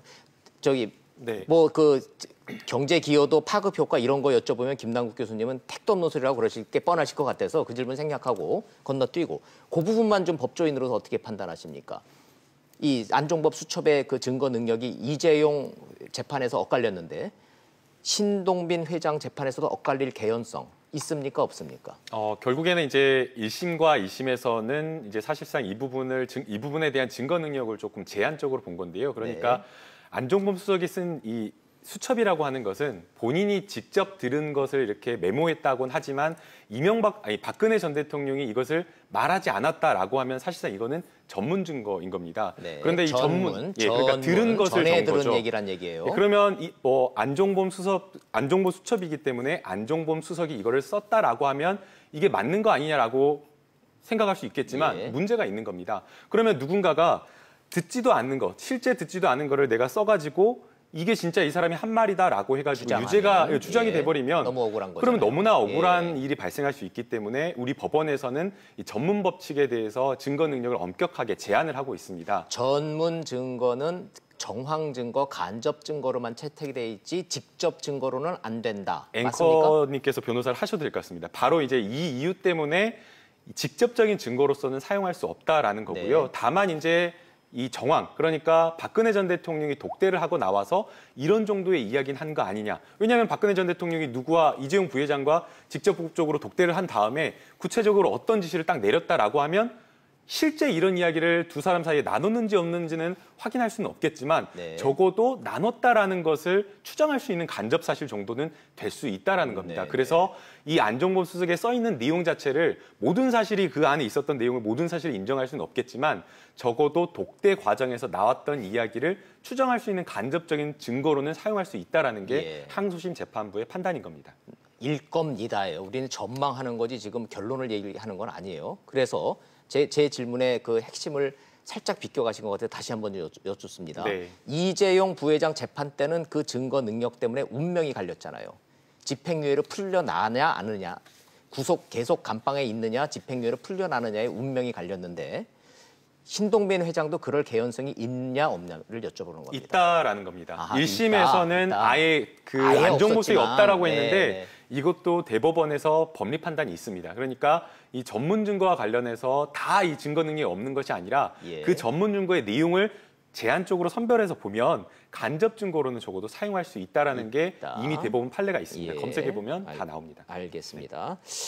자, 그러면 김우석 부소장님, 신동빈 회장 입장에서 이 사건을 한번 우리가 좀 분석을 좀 해볼 필요가 있는데 모든 걸 다 복잡한 법적인 문제 떠나서 70억 줬다가 돌려받은 거 그거 여기 지금 수십조짜리 내가 회사에 오는데 대통령이 달라는데 경제수석 내세워서 그거 어떻게 안 줍니까? 그 깎아가지고 70억 냈다가 그냥 돌려받은 겁니다. 이거 청탁의 대가가 없었습니다, 나는. 라고 주장하고 있죠. 네. 지금 항소심 이 순간에도 그 논리는 변하지 않은 거죠. 맞습니다. 그게 받아들여지면은 이게 구속이 면할 가능성이 있습니까, 없습니까? 저는 법적인 문제는 모르겠고요. 지금 변호사님 말씀하셨듯이 제가 보기에도 상식적으로 봐가지고 그것이 받아들여지기엔 쉽지는 않을 것 같아요. 문제는 지금 묵시적 청탁 자체를 인정하느냐 인정하지 못하느냐의 문제예요. 예. 그 검찰에서는 묵시적 청탁이 있었다고 얘기하는 거고 재판부에서 그 묵시적 청탁을 인정한다라고 하면 유죄가 나올 가능성이 많은 거고 네. 만약에 묵시적 청탁이라고 하는 게 법률적으로 인정하기 힘들다라고 얘기한다라고 하면은 이거는 굉장히 다른 국면으로 가겠죠. 예. 그런 면에서 지금 묵시적 청탁은 어떻게 보면은 뭐 약간 관심법 같은 거인 것 같아요. 아까 말씀드렸듯이 청탁이라고 하는 건 모든 기업에서 어떤 현안이 있는 거고 정부의 규제가 강한 정부의 일정 정도 민원이 있는 거고 그런 상황에서 뭐 도네이션을 한 것들과 연결을 하면 걸리지 않을 기업이 없다라고 전제했을 때 사실은 묵시적 청탁이라고 하는 게 인정이 된다라고 하면 모든 기업에서 자유로운 기업은 거의 없을 거라고 봐요. 그러면 아무리 좋은 의도를 얘기를 가지고 도네이션을 했다고 해도 만약에 이게 인정이 된다라고 하면 항상 이렇게 해가지고 나중에 문제가 생기는 거 아닌가라고 하는 생각을 안 할 수가 없거든요. 그래서 이런 것들은 어떻게 보면 뭐 우리 예전에 아까 말씀드린 동계올림픽 같은 큰 국가적인 행사에 있을 때 기업들이 주춤거리게 할 수 있는 그런 것이 되기 때문에 이 파급 효과가 굉장히 클 거라고 생각이 됩니다. 저는 이럴 때마다 정말 공상과학 영화에나 나오는 타임머신이라는 게 좀 있었으면 얼마나 좋을까. 딱 더도 말고 덜도 말고 4시간 뒤로만 날아갔다가 재판 결과 딱 보고 돌아와서 방송을 하면 얼마나 좋을까 이런 생각을 가끔 좀 해봅니다. 결국은 이런 상황에서 제일 덜덜덜 떨 분은 이재용 삼성 부회장이라고 봐야 되는 거죠. 신동빈 부회장 2심 결과 묵시적 청탁이 어떻게 인정되느냐 여부에 따라서 이재용 부회장의 운명도 또 갈림길로 가는 겁니까? 네, 그 부분이 영향을 줄 수가 있고요. 그리고 이 안종범 전 수석이라는 사람이 국정농단 관련된 재판에 굉장히 주요한 증인이자 진술인인데 이 안종범 전 수석의 어떤 수첩이나 진술에 대해서 재판부가 이제 뭐 독립적으로 판단하겠지만 신빙성을 얼마나 담보하고 가느냐 이 부분도 이제 신동빈 2심에서 결정이 나는 것이거든요. 그런 부분까지도 이재용 부회장 재판에 영향을 끼칠 수 있고요. 결국 신동빈 회장 2심에서 집행유예가 될지 아닐지는 우리가 뭐 섣불리 예측할 수 없습니다만 보신 것처럼 국정농단 재판과 관련해서 지금 1심과 2심의 어떤 판단이 다른 경우가 있습니다. 박근혜 전 대통령도 그렇고 이재용 부회장도 그렇고요. 그러면 결국에는 대법원으로 가서 이 국정농단 어떤 묵시적 청탁에 대해서는 대법원에서 이 부분을 취합해서 정리해야 최종적인 판단이 나오지 않을까. 그래서 이 모든 지금 게 보여드리고 있는 저 세 인사 피고인의 1심, 2심 엇갈리는 부분이 어떤 형태로든지 대법원에서 정리는 돼야 돼요. 그렇지 않으면 사법체계에 큰 혼란이 오는 겁니다. 지금. 그 정리까지는 굉장히 또 시간이 많이 걸리지 않을까 싶어요. 그렇죠. 자, 그러면 우리가 시간이 뭐 많지가 않기 때문에 계속 도돌이피로 이 얘기를 좀 할 수는 없는 거고 마지막으로 제가 좀 잔인한 질문으로 요 주제는 정리를 좀 할게요. 51대 49니까 틀려도 좋으니까요. 그러나 우리는 시청자 여러분들한테 어떻게 될 것 같습니다라고 전망해드려야 되는 의무와 책무가 있으니까 김남국 변호사님부터 신동빈 회장, 롯데그룹 회장 2심 선고 어떻게 될 것 같습니까? 유죄가 나올 가능성이 높다라고 보입니다. 물론 앞서 51대 49에 우리 단언하는 건 아니에요. 네, 예. 단언하는 건 아니고 예측을 하는 거고요. 예. 이 모순되지 않은 판결을 낸다라는 거 법원에서 굉장히 중요하게 생각을 하는데요. 아마 지금 이번에 신동빈 회장에 대해서 선고를 하는 이 재판을 하는 재판부도 다른 재판부의 판결문을 다 읽어봤을 겁니다. 그렇죠. 그래서 박근혜 전 대통령에 대해서도 이 롯데가 준 것이 인정이 되었고 최순실 씨 부분도 전부 다 재판부도 다 인정이 되었기 때문에 모순되지 않는 어떤 결론을 생각을 한다면 아마도 유죄가 인정될 가능성이 높아 보이고요. 네. 이 문제가 되는 것은 과연 이제 집행유예가 나올 수 있느냐라는 부분입니다. 네. 아마 김우석 소장님께서도 이야기를 했지만 롯데가 가지고 있는 재계의 어떤 서열이라든지 아니면 뭐 경제에 미치는 여러 가지 고려 그리고 이제 또 양형을 고려할 때 뇌물을 적극적으로 줬느냐 아니면 소극적으로 강요에 의해서 네. 줬느냐 이 부분도 양형의 고려 요소입니다. 그렇기 때문에 아마 이 부분을 고려를 할 것으로 보이는데 만약 이게 롯데만 그 뇌물 공여죄만 하나만 올라왔다라고 한다면 집행유예도 고민을 해봤을 텐데 안타깝게도 경영비리 혐의가 또 징역 1년 8개월에 집행유예 2년이 함께 올라와서 이 항소심 재판부에서는 이것을 경합되어 같이 이제 평가를 하는 것이기 때문에 조금 조심스럽게 집행유예가 조금 어렵지 않나라는 생각도 해봅니다. 김남국 변호사는 일단 유죄는 가능성 높다고 보시고 재계에서도 관심 있는 거는 유무죄보다는 사실은 집행유예를 더 관심 있어 해요. 근데 집행유예 좀 어려울 것 같다라고 전망하셨고 김우석 부소장님은 지금 재계의 목소리를 아까 다 설명을 좀 해주셨으니까 그런 이유로 유무죄는 뭐 큰 의미 없고요. 전망. 집행유예로 나올 가능성 있다 없다. 51대 49로.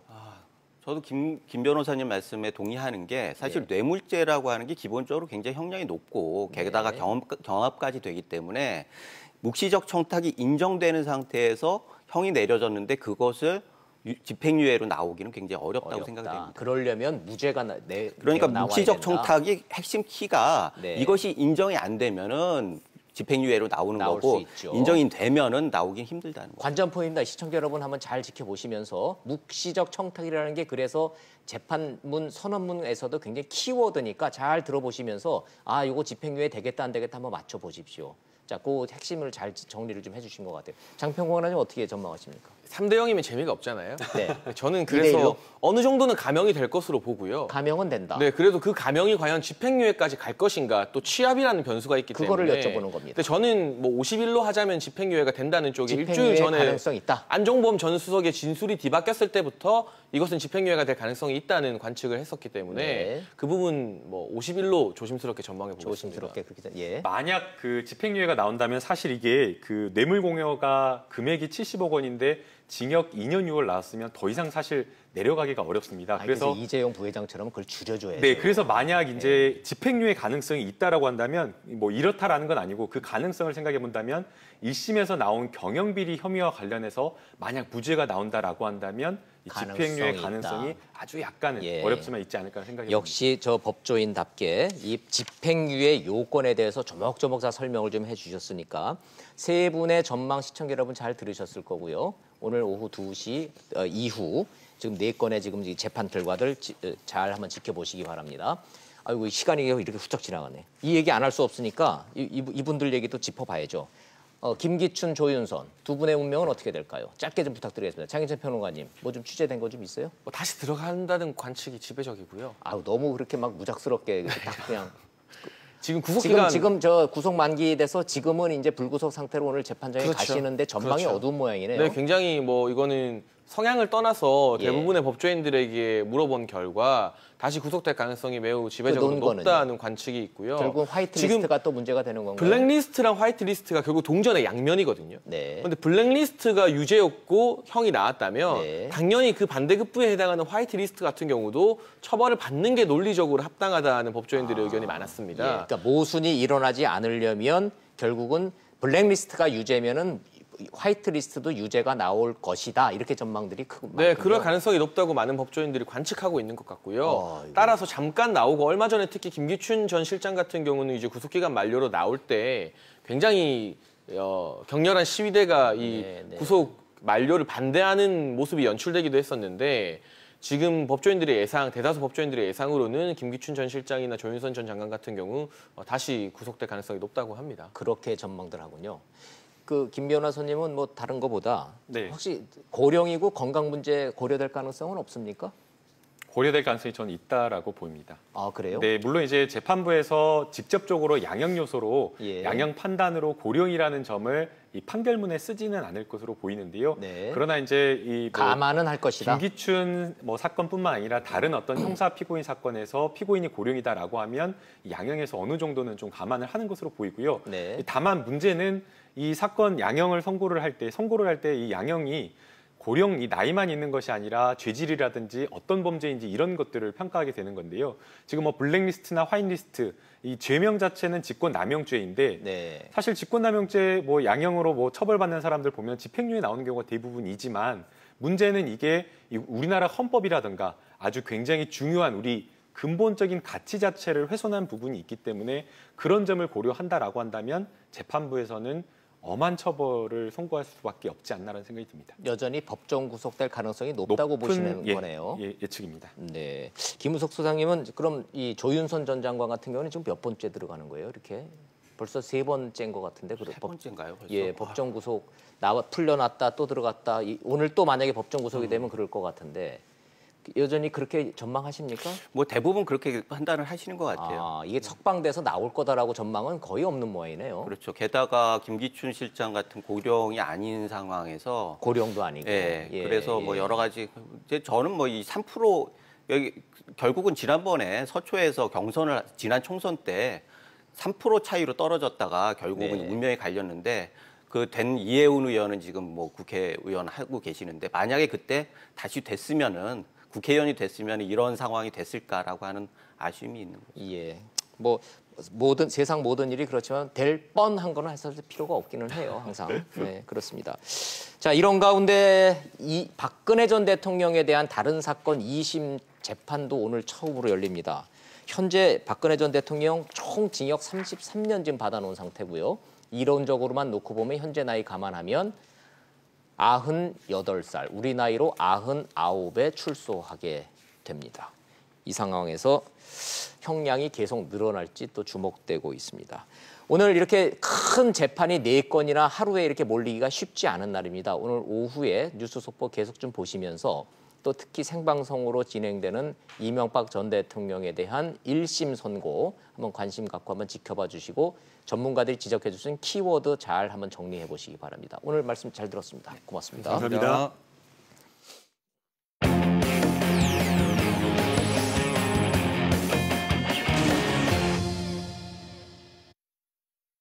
어제 국회에서는 유은혜 사회부총리 겸 교육부 장관의 호된 대정부 질문 신고식이 화제였습니다.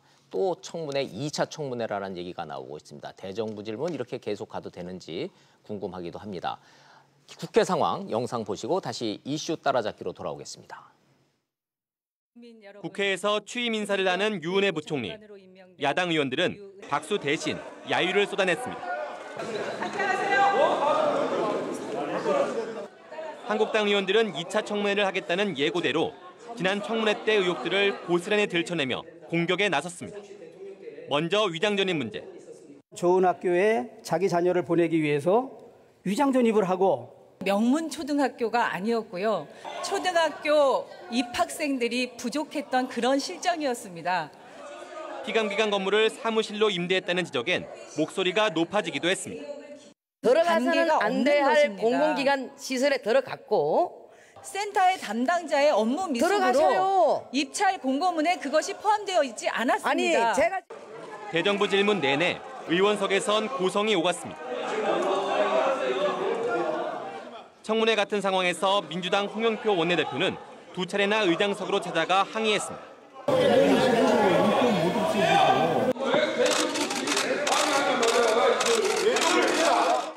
한국당 김성태 원내대표가 팔로 잡아끄는 등 저지에 나서면서 몸싸움에 가까운 실랑이도 벌어졌습니다. 유 부총리는 차기 총선 출마 여부는 즉답을 피했습니다. 정책 현안과 관련해 시행 유예 상태였던 유치원 영어 방과 후 수업 금지에 대해선 놀이 중심으로 허용하겠다고 밝혀 사실상 기존 입장을 철회했습니다. 정치권 핫 이슈 따라잡기 시작하겠습니다. 반가운 얼굴 김지혜 변호사님 나오셨습니다. 어서 오십시오. 안녕하세요. 안녕하세요. 우리 김재희 변호사님 헤어스타일이 유은혜 장관하고 비슷해서 그런지 유은혜 장관 닮았다 소리만 안 들으셨습니까? 아, 그렇습니까? 글쎄요. 네. 어제 보셨죠? 네네. 예. 우리 김지혜 변호사님처럼 유은혜 장관이 그냥 아주 항상 생글생글 웃는 얼굴인데 웃긴 웃는데 속은 아주 오늘 속이 시커멓게 탔겠어요. 네, 마치 인사청문회 2라운드를 보는 것 같은 그런 느낌이 예고됐었잖아요. 들었습니다. 예, 네. 야당에서. 근데 이제 사실은 이 자리가 뭐 교육, 사회, 문화 분야에 대한 어떤 그 대정부 질문 자리잖아요. 그러게요. 그래서 예. 뭐 정부의 잘잘못도 따지고 뭐 새로운 정책 현안에서 논하는 그런 자리인데 그럼에도 불구하고 마치 그냥 계속 인사청문회가 끊임없이 이어지는 듯한 예. 이제 그런 모습이 보였기 때문에 과연 이제 국회의 역할에 충실했느냐 이제 이런 의문도 좀 들 수 있고요. 네. 결과적으로는 그 대통령의 어떤 장관 임명 권한에 대한 네. 계속적인 항의 차원에서 이런 일이 반복되고 있다는 것. 그래서 이것이 어떻게 유감이죠. 보면은 굉장히 네. 좀 쓸데없는 정쟁이란 거 이런 걸 두고 이야기하는 건 아닌가라는 생각까지 좀 하게 만드는 측면이 있습니다. 네. 지금 화면에 지금 이제 곧 저희가 좀 보여드릴 텐데 네. 계속 저렇게 장관이 당하니까 보다 못해서 지금 홍영표 민주당 원내대표가 나가서 항의하잖아요. 이게 네. 지금 국감하는 거냐, 국정감사가 아니라 대정부 지금 이제 보시잖아요. 네네. 그랬더니 또 바로 저렇게 쫓아 나갔죠. 또 그렇죠. 이 김성태 야당의 원내대표가. 근데 네. 그냥 좀 분위기 좀 험악했어요. 네. 잡아 그러니까 하도 뭐 끌고. 고성이 오가고 거의 논의가 불가능한 그런 상황에 이르니까 이제 예. 홍영표 원내대표가 좀 질서 유지를 좀 해달라라고 예. 그렇게 요청을 하러 나갔는데 또 김성태 원내대표가 나가가지고 또 같이 몸싸움을 벌이는 모습을 보이니까 굉장히 좀 국회의원들 그것도 양당의 가장 이제 큰 당들의 원내대표들이 저렇게 좀 사적인 감정을 가지고 마치 몸싸움하는 듯한 모습을 보이는 것 이런 예. 것들이 전부 다 대체적인 국민들의 어떤 국회 불신을 초래하는 예. 그런 상황이 아닌가 싶습니다. 야구 시합할 때 빈볼십이 나서 투수하고 타자하고 싸우니까 양쪽에 감독이 나와가지고 서로 막 얘기하다 싸우는 것처럼 돼버렸어요. 네. 저런 모습들 보면서 국민들이 보기에는 이제 저게 누가 잘했다 못했다를 떠나서 인사청문회와 장관 임명되고 대정부 질문이 저런 식으로 간다는 건 국가적으로 불행입니다. 사실 물어야 되는 거는 네. 교육부 장관이 바뀌었으면 교육 정책이 어떻게 바뀔 거냐를 물어야 되는데 맨 그냥 위장전입 문제만 그냥 물고 늘어지니까. 그렇죠. 이게 또 신임 장관이다 보니까 그 밑에 있는 공무원들을 통솔하는 문제도 굉장히 중요한데 예. 저렇게 국회 대정부 질문에 첫날 나와가지고 계속해서 야당의 어떤 집중적인 공격을 받는 모습 그것도 굉장히 좀 사적인 이야기도 계속 나오고 청문회 때 했던 그 논의가 그대로 계속되고 반복되는 모습을 보이면 아마 교육부 공무원들 입장에서 굉장히 불안할 거예요. 네. 과연 저 장관과 우리가 제대로 일을 할 수 있을 것인지 그리고 또 계속해서 이렇게 야당이 어떤 교육부 정책에 관해서 협조해주지 않고 계속해서 이런 반대되는 행위를 할지 이런 것도 굉장히 걱정이 될 거고 장관 입장에서도 내가 정말로 제대로 직책을 수행할 수 있을지 그러니까 장악을 해서 교육부 네. 관리들을 그런 것들을 전반적으로 살펴보면은 오히려 이렇게 야당의 어떤 지나친 장관에 대한 인신 공격적 모독은 교육 정책을 실행하는 데 있어서 악이 될 수도 있겠다라는 네. 그런 느낌까지 들게 합니다. 그러게요. 하여튼 품격은 좀 떨어졌어요. 네, 그렇죠. 근데 뭐 본인이 긴장을 해서 그런지 자초한 측면도 좀 있어요. 그냥 덕수 초등학교가 명문 초등학교도 아니고라고 얘기를 해서 말하고자 네. 했던 거는 내가 부동산 투기 때문에 위장 전입한 게 아니다라고 얘기를 하려고 했었던 것 같은데 네. 덕수 초등학교가 뭐 명문도 아니고 좀 이랬더니 그냥 괜히 죄 없는 덕수 초등학교만 의문의 일패를 당하고 괜히 네. 공격의 빌미를 좀 자초한 측면도 좀 있습니다. 네. 그런 걸 좀 보면서 장관이 좀 이게 좀 내공과 이 대처 능력이 좀 떨어지는 거 아니냐. 역시 전문성이 떨어지니까 스스로 공격을 빌미를 제공하는 거 아니냐라는 좀 비판 같은 건 없습니까? 그러니까 그런 부분에 대해서는 뭐 어느 정도 비판이 있는 건 사실이고요. 이제 그리고 납득가는 부분도 있습니다. 그 비판의 일부에 관해서는 왜냐하면 이제 유은혜 총리의 어떤 그 경력을 보면은 그 교육 정책이나 뭐 교육 관련해 가지고 없기는 접점이 해요. 그렇게 예. 찾기가 쉽지는 않은 그런 꿈이 거고. 교사였다는 거 말고는 뭐 이렇게 크게 그렇죠. 전문성이 교문의 없어요. 활동이 조금 있을 뿐이죠. 예. 교회 내에서. 근데 그렇지만 이걸로 뭐 과연 이제 전문가 집단인데 교육부 관리 자체가 이제 그 과연 장악할 수 있겠느냐 뭐 이런 여러 가지 비판들이 있는 것은 사실이지만 네. 일단은 대통령의 뜻이 그렇다고 하면 지금 우리나라 헌법과 그 법제상으로는 대통령에게 권한이 있는 것은 분명하고요. 네. 그래서 장관이라는 자리 자체가 원래 정무직인데 네. 그 자리가 이제 물론 그런 전문성과 어떤 행정 능력뿐만이 아니라 어떤 정치적인 능력도 함께 요구되는 자리이기 때문에 정무직으로 그렇게 정해져 온 맞습니다. 것이거든요. 예. 그래서 그런 것들 차원에서는 우리가 한번 전 의원 출신을 그런 정치적 능력을 발휘할 것으로 믿어보자라는 취지에서 임명을 했다고 하면 일단은 믿고 가보는 것이 전 국가적 차원에서는 맞는 것이 아닌가라는 생각이 듭니다. 네, 지금 이제 국회 상황은 좀 그렇게 돼 있어요. 어차피 교육부 장관이다 보니까 정책적으로 이런 거를 좀 질문을 좀 했었으면 어떨까 싶은데 유은혜 장관이 그동안에 논란이 많았던 초등학생 방과 후 영어 교육에 대해서는 허용하겠다고 어제 탁 얘기를 좀 해버렸지 않습니까? 네, 근데 그렇다면 이상과 현실 사이에서 결정을 한 거죠. 결정했죠. 네. 그렇다면 지금 국민들 입장에서는 그래 유치원 방과 후 영어 교육을 새 장관이 시키겠다고? 오케이. 그럼 초등학교 1, 2학년은 당연히 이렇게 나오지 않겠어요? 네. 또 그거는 좀 안 되지 않습니까? 그렇죠. 그러면 이거는 어떻게 앞뒤 유치원 때만 방과 후에 영어 교육하고 그럼 초등학교 들어가면 영어 교육은 안 한다. 이 모순은 어떻게 해결하는지에 대한 답은 또 없습니다. 일단은 이제 기조 자체를 이상과 현실 사이에서 이제 이상을 버리고 일단 현실적인 것을 택했어요. 그러니까 이상은 일단 너무 어린 아이들에게 일찌감치 그렇게 영어 교육을 강도 높게 시킬 필요가 없다. 이제 이런 이상부터 시작을 했는데 일단 현실적으로 학부모들의 수요가 필요하다는 거죠. 그렇죠. 그러니까 학부모들 입장에서는 일단은 아이가 내가 보지 않은 내가 이제 이렇게 통제하기 어려운 그런 시간에 어쨌든 교육기관에서 뭐라도 배우고 있으면 안심이 되는 측면이 있고요. 그리고 영어 교육을 남들도 다 한다고 하는데 우리 애만 안 할 수 없기 때문에 결국은 사교육비를 쓰게 되는데 이제 그런 부분에 조금 부담을 덜게 한다는 입장에서 굉장히 필요하다라는 입장을 계속 전달해 왔고 이제 그러면 가뜩이나 지금 어린아이 기르기 힘든 우리나라 현실상 어느 정도 교육부가 그런 국민들의 고충을 좀 들어줘야 되지 않겠느냐라는 측면에서 지금 한 발짝 이렇게 물러난 이제 그런 상황이거든요. 근데 그거를 지금 우리가 유치원까지는 어쨌든 예비 교육인 것이지 실질적인 그 정규적 공교육은 일단 초등학교부터 시작하는 거잖아요. 그래서 초등학교 부분까지도 양보할 것이냐 안 할 것이냐 이거에 대한 정책 판단 문제가 아직 남아 있는 겁니다. 숙제로 남아 있는 거죠. 그래서 이런 문제에 대해서는 아무래도 조금 더 논의 절차가 필요하지 않을까 생각이 되고요. 네, 유은혜 장관이 그럼 초등학교 1, 2학년 방과 후 영어 교육은 어떻게 할 거냐에 대한 답을 곧 내놔야 될 상황입니다. 예, 그렇죠. 그거에 대한 고민이 굉장히 높을 것 같은데. 유치원 얘기를 하려면은 초등학교에 대한 답도 좀 갖고선 얘기를 했었어야 되는데 그 부분에 대한 건 아직 없기는 없어요. 그게 숙제로 남아 있습니다, 지금. 그리고 한 가지 더. 총선 얘기는 끝내 대답 안 하고 버티던데요. 어떻게 보셨습니까? 그 부분도 저도 그렇게 긍정적으로 보지는 않습니다. 왜냐하면은 가뜩이나 이 교육 정책 같은 경우 일관성이 가장 중요한데요. 그럼 1년짜리 장관 아니에요? 그러니까 딱 1년 정도 할 장관이 얼마나 개혁을 가서 할 수 있겠느냐에 대한 의무는 그대로 남아 있는 것이죠. 그래서 아무래도 뭐 고교 무상 교육 같이 이견이지 여지가 적은 그런 부분만 좀 처리를 하고 결국은 다시 국회로 돌아가는 것 아니냐. 뭐 이런 의심은 계속해서 있습니다. 근데 일단 본인이 그래도 그 1년 동안은 최선을 다하겠다. 그러니까 일단 거취를 정확히 밝히지 않았지만 이제 거의 뭐 국회로 돌아가는 것이 기정사실화되고 있긴 하죠. 최선을 다하겠다라고 하고 그리고 또 좀 지켜보겠다. 그래서 만약에 본인이 교육부에 들어가서 정말로 그 안에서 어떤 확고한 그런 기조를 마련하고 계속 남아있어야 될 필요성을 느끼면 더 남아있을 수도 있다라는 그런 뉘앙스로 답변을 했기 때문에 좀 더 좀 지켜봐야 될 문제이지 않은가 싶습니다. 총선 불출마 가능성도 있다라고 지금 해석을 하시는 겁니까? 저는 그럴 가능성도 있다고 생각합니다. 그렇게 보시는군요. 그럼 이런 건 어떨까요? 최선을 다하는 거 좋죠. 뭐 최선을 다하는 게 중요한 게 아니라 잘해야 되는데 고교 무상교육을 지금 앞당겨서 해야겠다는 거죠. 그렇죠. 그거는 지금 밝혔지 않습니까? 그럼 거기에 들어가는 재원이 뭐 한 2조쯤 된다며요. 그 재원 마련에 대한 또 그 구체적인 이 액션 플랜은 없다. 이런 지적 나오던데 이런 거는 어떻게 본인이 얘기를 하던가요?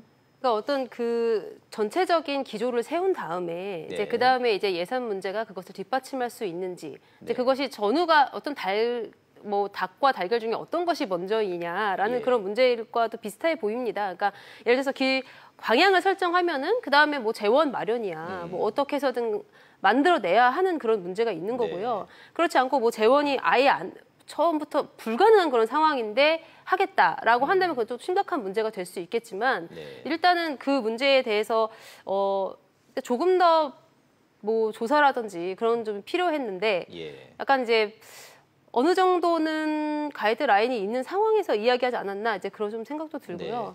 아니 이제 고교 무상교육, 예를 들어 무상급식 때도 똑같은 얘기였었지만 네. 장관이 국회에 나가서 얻은 얘기를 했을 때 그건 뭐 그냥 기본 ABC지 않습니까? 언론과 야당에서는 재원은 어떻게 마련할 건데 그렇죠. 얼마가 들 건데 자동으로 딸려 나오는 질문일 텐데 거기에 대한 전혀 준비는 없이 그거는 그때 가봐서 그러면 그 얘기는 예산 없으면은 없었던 일로 이렇게 하겠다는 얘기로 들리기가 쉽기 때문에 아 이게 너무 말을 쉽게 하는 거 아니냐라는 그런 지적을 그렇죠. 여쭤보는 장관이라면은 응당 그런 재원 부분도 예. 이제 정확히 본인이 팩트를 파악한 다음에 이야기를 하는 것이 맞았는데 예. 근데 어쨌든 지금 이제 막 임명이 됐잖아요. 그래서 아마 업무 파악이 쉽지 않았을 것이라 생각이 들고요. 그러게요. 답변하는 예. 모습에서 이제 김동연 경제부총리가 답변을 할 때 조목조목 논리적으로 근거와 구체적인 액션 플랜을 가지고 후속 질문에 대한 준비 답변을 쭉 가지고 답변하지를 못하고 네. 뭔가 이렇게 그냥 큰 게 그냥 뻥축구 하듯이 그냥 뻥 질러놓고서는 어떻게 할 건데 그럼 문전에서 우왕좌왕하는 듯한 그런 모습인 것 같아서 네. 그런 지적이 있어서 지금 여쭤본 겁니다.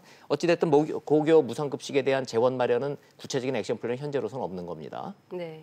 네, 알겠습니다. 저기로 가보죠. 자유한국당 전원책 변호사. 네. 저 변호사들이 가서 지금 저 자유한국당은 접수를 한 것 같아요. 뭐 비대위원, 뭐 조강특위 위원장. 그러니까 이런 부분에 대해서 김병준 비대위원장도 역시 정치인 출신은 아니죠. 네. 전원책 변호사 역시도 뭐 실질 정치인 출신은 아닌데 거의 논객으로만 활동했었던 분들인데 네.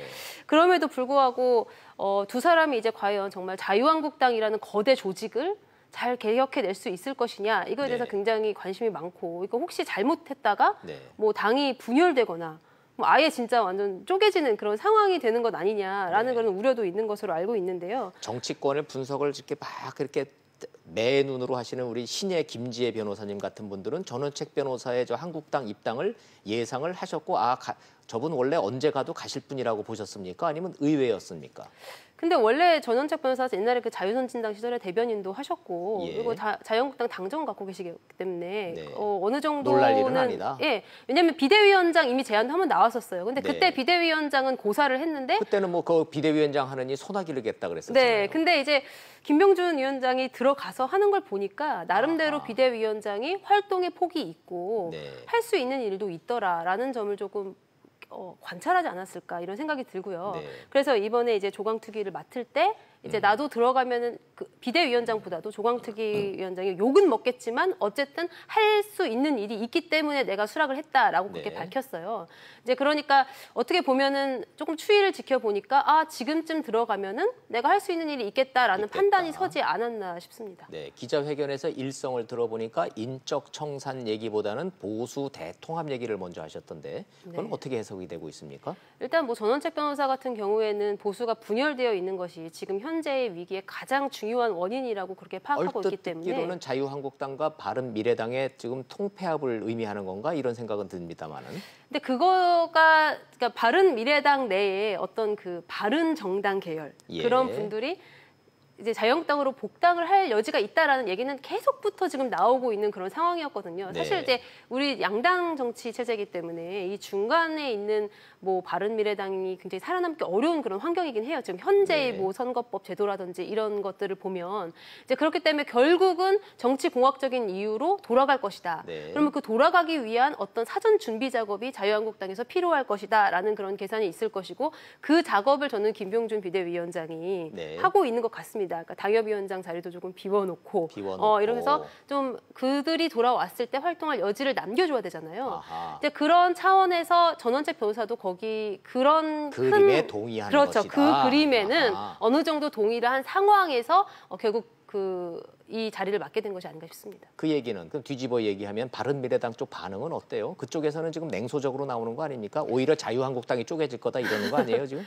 그러니까 바른미래당 쪽도 일단은 지켜보자라는 입장인 것 같습니다. 특히 예. 이제 바른 계열 쪽 사람들이 자칫 잠잠해 있는 그런 상황인데요. 예. 그러니까 예전처럼 크게 우리 절대 그럴 일 없다라고 부인하는 것도 아니고요. 절대 그럴 일 없다라고 부인하는 건 그 손학규 네. 당대표인 거잖아요.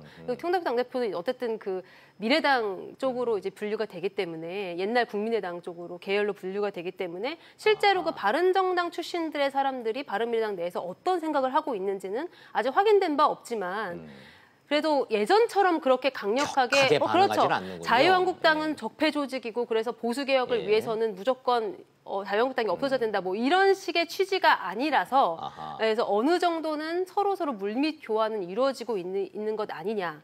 게다가 최근에 이제 뭐 유승민 전 대표라든지 등이 보인 어떤 그 전당대회 네. 불참 등의 그런 태도들을 보았을 때 결국에 어느 순간에는 어떤 형태로든 간에 통합이 이루어질 수 있을 것이다라는 그런 기대를 하고 있는 것 같습니다. 무슨 막말이냐. 전원책 들어오자마자 뭐 극한의 막말이나 한다, 물러나라 이런 격한 표현이 안 나오는 걸로 봐서는 당장 무슨 그림이 그려질 것 같지는 않지만 장기적으로 봤을 때 개연성 있다. 김 변호사는 그렇게 지금 네, 분석을 좀 하시는군요. 알겠습니다. 그 관심 있는 조강특위위원 그 4명 중에 1명은 이제 전원책 변호사 됐잖아요. 네. 남둘 여하나로 지금 선정했다라고 그러는데 이름 나왔습니까? 아직 제가 확인을 못했는데요. 아직 안 나오고 지금 네, 입 네, 다물고 네. 얘기를 안 하고 있으면 아무도 모르죠 지금. 네, 전원책 그렇지만- 변호사만 알고 있는 거죠. 네, 그게 정말로 확정이 된 상태에서 그렇게 말을 한 건지, 예, 아니면은 그냥 하겠다는 그렇게 예, 얘기인지. 하겠다는 이야기인지가 아직 좀 불분명한 아직도. 그런 상황인 거고요. 예. 그래서 전 변호사가 그 지극히 좀 이상주의자 같은 그런 성향이 있으세요. 아, 그래서 그래요? 예, 그리고 네. 그건 또 김병준 비대위원장도 마찬가지입니다. 그래서 음. 어떻게 보면은 굉장한 학자 출신의 그 이상주의자 두 사람이 지금 손을 잡고 그 정말 현실 정치에서 도 같은, 그러니까 네. 뭐 백전노장들을 지금 상대해야 되는 그런 상황인데 네. 이제 이게 과연 얼만큼의 날카로운 칼을 잘 휘두를 수 있을지 아니면 그냥 두 명의 이상주의자들의 한여름밤의 꿈으로 그칠 끝날지. 것인지 이런 것들은 좀 굉장히 우리가 흥미진진하게 지켜볼 대목이 아닌가 싶습니다. 네. 말씀하셨으니까 제가 네. 직설적으로 여쭙게요. 정치구단 박지원 의원 같은 경우에는 딱딱 정리를 하더군요. 현역 의원들을 물갈이해 전원책이 택도 없는 소리 하지 말라는 거거든요. 실패할 거다라고 단언을 하시던데 그 반응에 대해서는 김 변호사는 어떻게 평가하십니까? 굉장히 합리적인 그런 분석이라고 생각을 해요. 그러니까 쉽지 않을 것이다. 현실 정치에서는 박지원 의원의 이 예측이 틀린 적은 없죠. 그죠. 쉽지 않을 것이다라는 것은 분명한데요. 그렇지만 한 가지 변수가 있다면 이 김병준 비대위원장이나 아니면은 네. 전원책 변호사 뒤에 개파가 있을 수가 있는 거예요. 그러니까 그래요? 왜냐하면 그거는 이 아주 두 사람이 재미있는, 그렇죠. 아주 창의적인 분석이죠. 그러니까 이분들은 개파를 타도하겠다고 이야기하지만 네. 그렇지만 사실은 어떤 큰 세력의 자유한국당 네. 내의 세력의 어떤 도움을 받고 있을 가능성이 굉장히 큰 거죠. 그런 도움이 없이는 이렇게 쉽사리 굉장히 어떻게 보면 이방인 같은 두 사람이 들어와서 네. 인적 쇄신의 칼을 휘두르는 것은 현실적으로도 굉장히 불가능한 것이고 네, 이 두 무모할 사람이 정도네. 그렇죠. 이 두 사람이 굉장히 무모한 성격이 아닌 한은 네.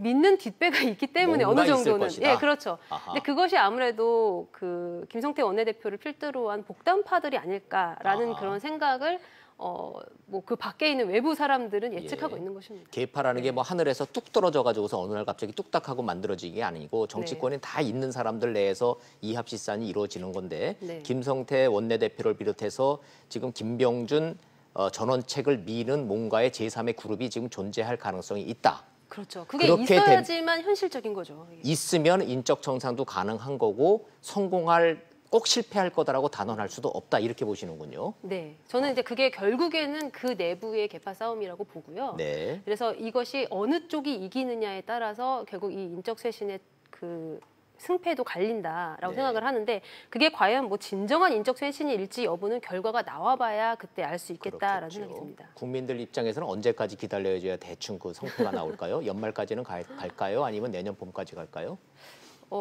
글쎄요. 그거 제가 섣불리 예측하기는 힘들지만 굉장히 빠른 속도로 하기는 좀 힘들지 않을까라는 생각은 듭니다. 속도감이 그렇게 느껴지지는 않는 모양이군요. 네. 그렇지만 어쨌든 2월 달에 뭐 전당대회를 하겠다고 그렇죠. 그렇게 얘기했는데 그 전까지는 대략적인 윤곽이 좀 나올 것 같고요. 예. 그 전당대회 이후부터가 오히려 더 본격적인 그런 쇄신이 시작되지 않을까 싶고 이 두 사람은 그 사전 준비를 다지는 그런 네. 역할을 맡았을 것이라고 생각합니다. 네. 어찌 됐든 뭐 민간인이고 정치권에 아무런 지금 직책을 갖고 있지 않은 전원책 변호사가 들어가서 자유한국당 기사가 계속 나오는 걸로 보면 일단 흥행 자체에는 성공했다라는 평가는 받는 것 같아요. 한번 잘 좀 지켜봐 주시고 상황이 변할 때마다 모셔서 국민 여러분의 시청자 여러분의 분석 좀 잘 부탁드리겠습니다. 알겠습니다. 고맙습니다.